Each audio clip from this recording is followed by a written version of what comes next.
என்கிட்ட 16 கார் இருந்தது. 91ல் நான் 16 கார் வச்சுருந்தேன். நான் தான் வந்து தென்னிந்தியாவில் அதிகமான பட்ஜெட்டில், including Rajini sir, Kamal sir, Chiranjeevi படங்களை விட அதிகமான பட்ஜெட்டில் நான் தான் படம் பண்ணேன். அன்னைக்கு சவுத் இந்தியாவில் ஹையஸ்ட் பட்ஜெட்டில் படம் பண்ண டைரக்டர் நான் தான். ஆனால் எனக்கே ஒரு தடவை 16 கார் இருந்தோம். அந்த காருக்கு டீசல் போட வசதி இல்லாத ஒரு கட்டத்தில் வந்து சேர்ந்து. அப்போது வாழ்க்கைங்கிறது வந்து எல்லாத்துக்கும் தயார். அன்றைக்கி நான் கவலையே படலை. நான் பட் பஸ் ஏறி போயிட்டே இருப்பேன், நான் ஆட்டோவில் போயிட்டுருப்பேன், நடந்து போவேன், சைக்கிளில் போவேன். ஏன்னா பத்திரிகையாளர்கள், ஊடகவியலாளர்கள், அது போன்ற மேடையில் இருக்கின்ற வள்ளுவன் திரைப்படத்தின் கலைஞர்கள், தொழில்நுட்ப கலைஞர்கள், டெக்னீஷியன்ஸ், நடிகர்கள் அனைவருக்கும் என்னுடைய மாலை வணக்கத்தை தெரிவித்துக் கொள்கின்றேன். மிக ஒரு இனிய விழாவுக்கு என்னை அழைத்த சகோதரர் சங்கர் அவர்களுக்கு தென்னிந்திய திரைப்பட தொழிலாளர் சம்மேளனத்தின் சார்பில் எங்களுடைய நன்றிகளையும் வாழ்த்துக்களையும் தெரிவித்துக் கொள்கின்றோம். உண்மையாக சொல்லணும்,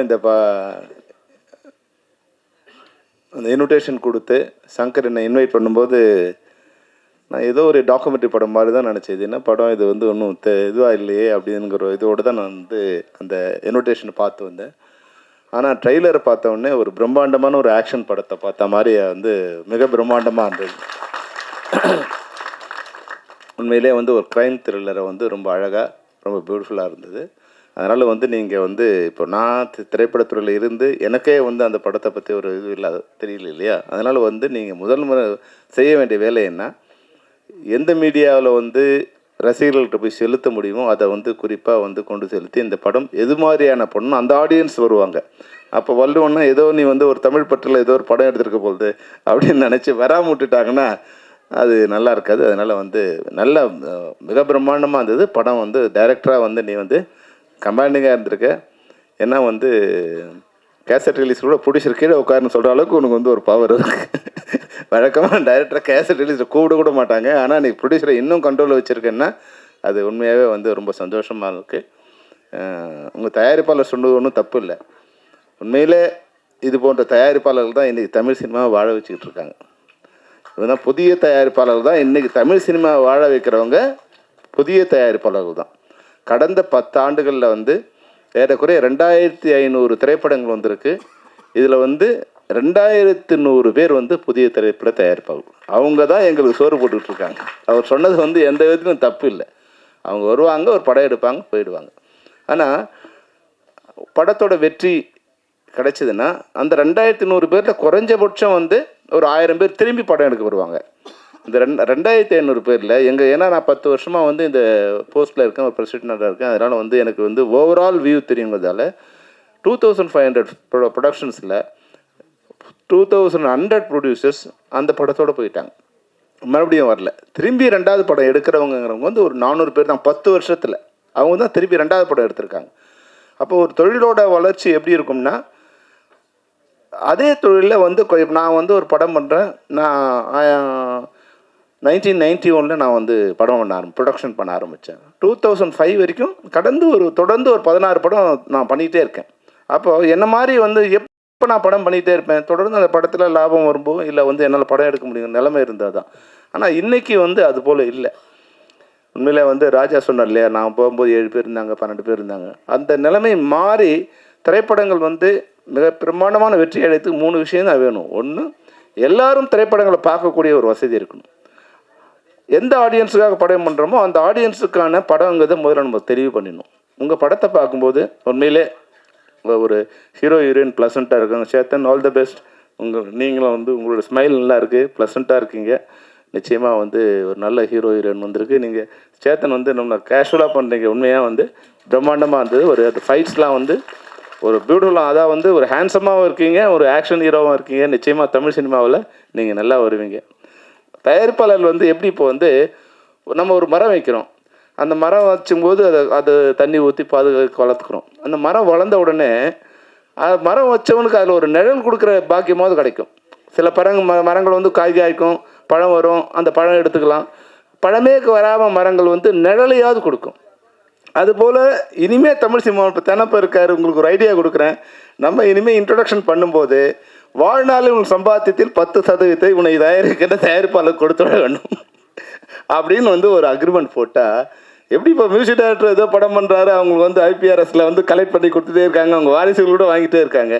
ஆனால் பல கோடி போட்டு படம் எடுக்கிற தயாரிப்பாளர்கள் வந்து இன்றைக்கி பல உயர்ந்த நட்சத்திரங்களை, சூப்பர் ஸ்டார்களை, உலக கதாநாயகர்களை உருவாக்குற தயாரிப்பாளர்கள் வந்து இன்றைக்கி சாப்பாட்டுக்கு வழி இல்லாமல் இருக்காங்க.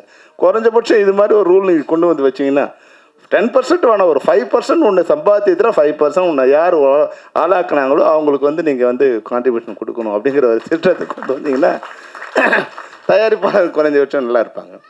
ஆனால் இந்த படத்தோட கண்டென்ட் வந்து சொன்னார் வந்து உண்மையால் வந்து ஒரு விஷயம் என்னென்னா, இன்னா செய்தாரை ஒருத்தல் அவர் நன்னயம் செய்துவிடும். இது யாருக்கு? நாணம்னா வெக்கம். வெக்கப்படுறவனை தானே நீங்கள் அது மாதிரி பண்ண முடியும். வெக்கப்படுறதுக்கு தான் நீங்கள் இன்னா செய்யாமல் இருக்கலாம்.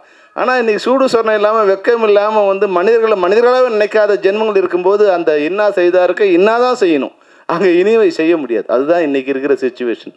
அதனால் இந்த திரைப்படத்தில் சொல்லப்படுற வார்த்தை மிக முக்கியமான விஷயம். ஏன்னா இப்போ பல வேறு நாடுகளுக்கு போகும்போது என்னென்னா, மற்ற கண்ட்ரீஸ் போகும்போது, வளர்ந்த நாடுகளில் போடும்போது பொதுமக்கள் citizen they will treat citizen as a king. எல்லா பொதுமக்களையும் ராஜா மாதிரி ட்ரீட் பண்ணுவாங்க, குற்றவாளிகளை கிரிமினல் மாதிரி ட்ரீட் பண்ணுவாங்க. இங்கே என்னென்னா, சாதாரண பொதுமக்கள் வந்தால் கூட அவனை குற்றவாளி மாதிரி பார்ப்பான் போலீஸ்காரன். ஆனால் குற்றவாளி வந்தானா அவனை ராஜா மாதிரி பார்ப்பான். இதுதான் நம்மளுடைய சிஸ்டம் அப்படி இருக்குது. நான் வந்து ஒரு திரைப்படத்துக்காக வந்து சும்மா ஜெயில் எப்படி இருக்குது அப்படிங்கிற ஒரு ஸ்பெஷல் பர்மிஷன் வாங்கிட்டு உள்ளே போய் வந்து பார்த்தேன். அப்போது கொஞ்சம் கைதிகளோடு பேசிகிட்டு இருந்தேன். அப்போ ஒரு கைதி பார்த்தோம், ரொம்ப சின்ன பையன். அவன் சின்ன பையனா வந்து ஒரு 34-35 இருக்கும். அவன் வந்து ஆனால் ஒரு மர்டர் பண்ணிட்டான்.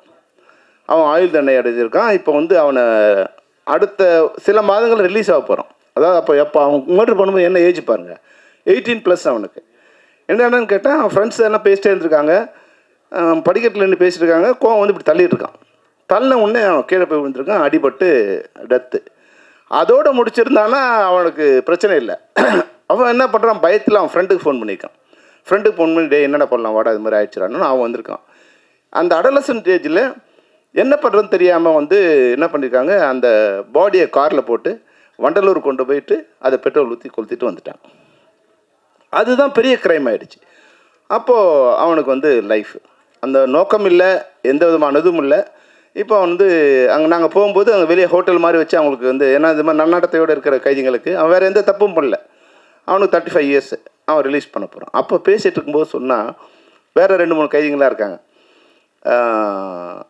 அவன் ஒரு விஷயம் சொன்னான், என்னென்னா பிளான் பண்ணியா அப்படின்னு ஒருத்தர் கேட்குறோம். அவன் சொன்னது தான் இன்றைக்கி இந்திய நடப்பு. அவன் சொன்னான், பிளான் பண்ணால் அவன் உள்ளே இருக்க வேண்டிய அவசியம் இல்லை சார்ன்றான். எமோஷனல் மர்டர் பண்ணுறவன் தான் இங்கே உள்ளே இருக்கான் சார், பிளான்டு கிரிமினல்ஸ்லாம் வெளியே இருக்கான் சார். அப்போது அந்த இது வந்து மிக அழகாக இங்கே இந்த திரைப்படத்தில் ஒரு கருவாக எடுத்திருக்காங்க. அப்புறம் இன்னொரு விஷயம் என்னென்னா, இன்றைக்கி இருக்கிற சிஸ்டத்தில் பெண்கள் வந்து மிக மிக பாதுகாப்பாக இருக்க வேண்டிய அவசியம் இருக்குது. அதாவது இப்போ வீட்டை விட்டு வெளியே போகலனா கூட இன்றைக்கி நீங்கள் சோஷியல் மீடியாவில் பார்ப்பீங்க, இன்னொருத்தரை பார்க்கும்போது அதை நம்ம என்ஜாய் பண்ணுவோம். இப்போ வந்து ஆர்டிஸ்ட்லாம் வந்து இப்போ எப்படி வாழ போகிறாங்களே தெரியல. அவங்கள வந்து ஆஃப் நியூடாவோ இல்லை நியூடாவோ டாப்லெஸ்ஸாவோ இது மாதிரி வந்து அவங்களுடைய அவங்களுக்கு நாலேஜே இல்லாமல் அது மாதிரியான ஏஐயில் அது மாதிரி வந்துக்கிட்டே இருக்குது. முன்னாடி இருக்க ஆடியன்ஸை ஒரு பழைய ஸ்டில்ஸை வெளியே வரும்போது வந்தால் கூட அவங்க கஷ்டப்படுவாங்க. ஏதோ சின்ன வயசில் ஏதோ ஒரு படம் பண்ணும்போது பண்ண கஷ்டம். ஆனால் இன்றைக்கி அது வயசானவங்களாக இருக்காங்க, இல்லை வந்து பழைய ஹீரோயின்ஸாக இருக்காங்க, அவங்க எல்லாருமே வந்து இன்றைக்கி ஸ்க்ரீனில் வந்து அது மாதிரி சோஷியல் மீடியா பார்க்கும்போது இந்த நாடு எப்படி பாதுகாக்க போகுது, இந்த பொதுமக்களை இந்த பெண்களை எப்படி பாதுகாக்க, இதுக்கு ஒரு என்ன சட்டம் இருக்குது, இதை எப்படி வந்து எல்லாருமே பாதிக்கப்பட போகிறாங்க, இவங்களை எப்படி காப்பாற்ற போகிறாங்க. என்னோடய டாக்டர் இப்போ வந்து ஏஐ படிச்சுட்ருக்கா யூஎஸில். ஒரு வார்த்தை சொன்னான், டேடி மனித குலத்துக்கு எதிரான ஒரு படிப்பை இப்போ எங்களுக்கு கற்றுக் கொடுத்துட்ருக்காங்க. இதுதான் ஏஐ, இது மனித குலத்துக்கே எதிரான ஒரு விஷயம், இதை வந்து எங்களுக்கு கற்றுக் கொடுத்துட்ருக்காங்க அப்படின்னு. அப்போது ஆர்டிஃபிஷியல் இன்டெலிஜென்ஸுங்கிறது வந்து அவ்வளோ மோசமாக இருக்குது. அப்போ இது போன்ற குற்றங்கள் வந்து இனிமேல் வர ஆரம்பிக்கும். நம்மளுடைய பெண் குழந்தைகளை சோஷியல் மீடியாவில் வந்து அவங்களோட ஃபோட்டோஸ் அது வெளியே கொடுக்கும்போதோ இல்லை சாதாரணமாக வெளியே கொடுக்கும்போதோ நம்ம ரொம்ப கேர்ஃபுல்லாக இருக்க வேண்டிய அவசியம் இருக்குது. இன்னொன்று, இது போல் ஊடகங்களில் இல்லை எது ஒன்றாலும் பேசலாங்க நிலைமையில் இருந்து பொதுமக்களும் தங்களையும் பாதுகாக்க நிச்சயமாக இது போன்று பாதிக்கப்பட்டவங்க இது மாதிரி வந்து ஒரு கட்டத்தில் வந்து ரிவர்ஸ் ஆவாங்க. அன்னைக்கு வந்து நாடு வந்து வன்முறையை நோக்கி தள்ளப்படும். எல்லார் கையிலையும் கத்தி இருக்கும். பாதிக்கப்பட்டவன்னா ஒன்று அவனுக்கு நீதி கிடைக்கணும், இல்லைன்னா அதுக்கான நீதியை அவனே தேடிப்பான். அதுதான் இந்த திரைப்படத்தின் மூலமாக சொசைட்டிக்கு நம்ம இயக்குனர் கொடுத்துருக்காங்க. இந்த திரைப்படம் எனக்கு பார்க்கும்போது ஒரு ப்ளசண்ட்டாக இருக்குது. முக்கியமாக அஸ்வத்துக்கு வந்து கங்க்ராச்சுலேஷன் அஸ்வத். அதை விட வந்து இயக்குனர் சிறப்பாக பண்ணியிருக்காரு. ஆனால் எனக்கு வந்து கேமராமேன் எங்கே இருக்கார்? ஓகே, நிச்சயமாக பியூட்டிஃபுல்லாக பண்ணியிருக்காரு. கேமராமேன் வந்து அவ்வளோ பியூட்டிஃபுல்லாக பண்ணியிருக்காங்க. ஒரு சாதாரண ஒரு ராக்கை வந்து அழகாக வந்து ஃப்ரேம் பண்ணி எல்லாமே ஒரு சாதாரண இடம் தான், நாங்கள் பார்த்த இடம் தான். அது சாதாரண மரமாக இருந்தால் கூட அது வந்து அவுட் ஃபோக்கஸ் பண்ணி அதை பிளாக் பண்ணி கீழே வந்து ஒரு க்ரீன் இது பண்ணி அந்த டாப் ஆங்கிள் ஷாட்ஸ்லேருந்து எல்லாமே வந்து ரொம்ப பியூட்டிஃபுல், நல்ல டெக்னீஷியனுங்கிறது அழகாக தெரியுது. அதனால் இந்த படம் சிறந்த டெக்னீஷியனால பார்க்க ப்ளசண்ட்டாக இருக்கிற ஆர்டிஸ்ட்டையும் நல்ல தயாரிப்பாளர், உண்மையிலே படத்தோட தயாரிப்பாளருக்கு இன்றைக்கி கேசட் ரிலீஸில் வந்துட்டு நீ சொல்கிறதெல்லாம் கேட்குறாருன்னா அந்த தயாரிப்பாளர் வந்து உண்மையிலே நல்ல தயாரிப்பாளர் தான். அவர் நல்லா இருந்தார்னா, இந்த படம் ஓடினான்னா நிச்சயமாக அந்த தயாரிப்பாளர்கள் வந்து நிச்சயமாக ஒன்று ஒரு 4-5 படம் எடுப்பாங்க. அந்த படத்தும் வெற்றி படமாக அமையணுங்கிறது தான் வாழ்த்து. ஏன்னா நல்ல மனசு இருக்கவங்க, நல்ல தயாரிப்பாளர்கள் தமிழ் சினிமாவுக்கு வந்தாங்கன்னா தமிழ் சினிமாவும் நல்லாயிருக்கும், தமிழ் திரைப்படத்தில் இருக்கிற தொழிலாளர்களும் நல்லா இருப்பாங்க. ஏன்னா இன்றைக்கி வந்து ஒரு ஆர்டிஸ்ட் பேசினால ராஜசிம்மன், நீங்கள் வந்து நடிகர்கள்னு சொல்கிறது உங்களை இல்லை, நீங்கள் கணக்கில் எடுத்துக்கூடாது உங்களுக்கு.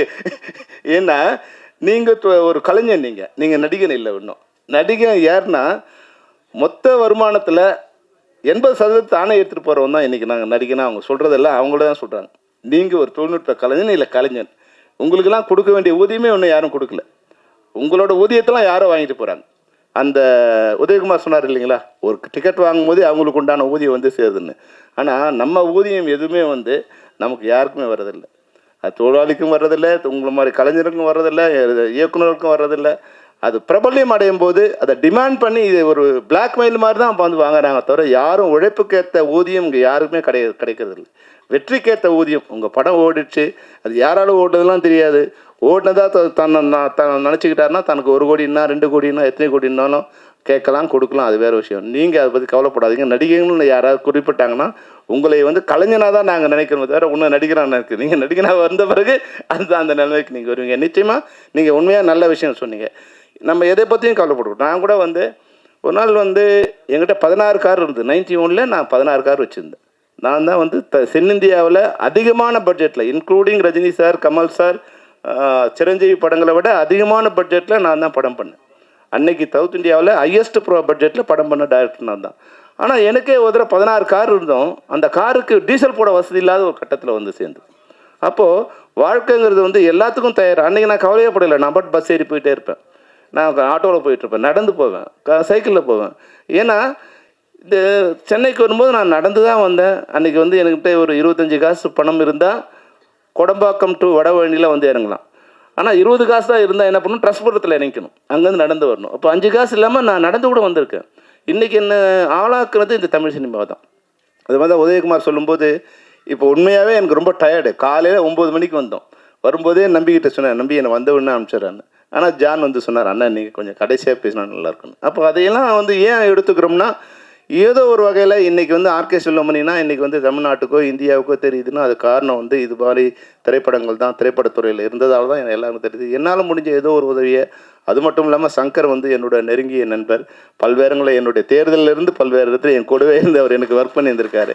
அந்த வகையில் இந்த அடாது மழை பெஞ்சாலும் உள்ளே வரும்போதே எனக்கு ரொம்ப சந்தோஷமாக இருந்தது. என்னென்னா வெளியே வந்து பழைய காலத்தில் வந்து சினிமா தட்டில் வந்து எப்படி வந்து 2 வீலர்ஸ் ஃபுல்லாக கியூ கட்டி நிற்குமோ அது மாதிரி வெளியே ஃபுல் கியூவில் இருந்தது.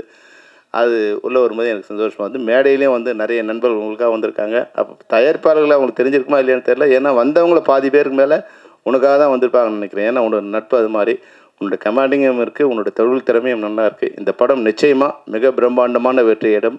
அந்த வெற்றிக்கு என்னுடைய அச்சாரமான வாழ்த்துக்களை தெரிவித்துக் கொள்கிறேன். சுரேஷ் பாலா வந்துட்டாரா? அடா ஓகே.